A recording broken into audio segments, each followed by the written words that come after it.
Huwag mong ikumpara ang buhay mo sa iba. Masamang bisyo yan. May kilala ka ba na lagi ka nalang ikinukumpara sa iba? O, wala ka pang anak, mga kapatid mo meron na. Showrit promoted. Same age lang naman kayo. Yung cousin mo bumili ng bagong bahay sa Tagaytay, may pool pa. Congrats sa kanila. Pero hayaan mong sabihin ko to ng malakas. Comparing o pagkukumpara ang pinakamabilis na paraan para baliwalain mo ang tahimik na karera ng iba.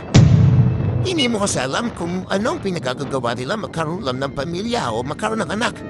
Hindi mo alam yung negosyo na sa tingin mo buwing pero 3 buwan na palang hindi nakakabayad ng renta at hindi na sila makatulog. Kung paano babayaran ito, minsan nagpapanic attack pa sila. Kaya sige, magkumpara pa tayo. Spoiler alert, hindi tayo magkapareho ng karera sa buhay. Ang tagumpay hindi sumusunod sa Google o timeline ng iba. Wala silang kinalaman sa iyong gustong puntahan. Kahit na ikaw ay nasa magandang estado na, huwag mo naman ipagyabang para lang makakuha ng puri.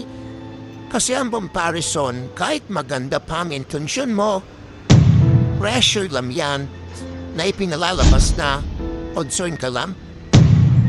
Ang tunay na galing ay ito. Magsikap ka ng walang pagkukumpara. Suportahan ng iba na hindi masyadong nananailahan ng detalye. Magmahal lang walang paunopya. At kapag may nagsabi ulit ng ganon, ngitian mo lang at sabihin mo sa iyong sarili, ang buhay na itinatayo ko ay akin lang. Based sa akin prinsipyo at sa oras na nakatakda para sa akin at ipinagmamalaki ko ito.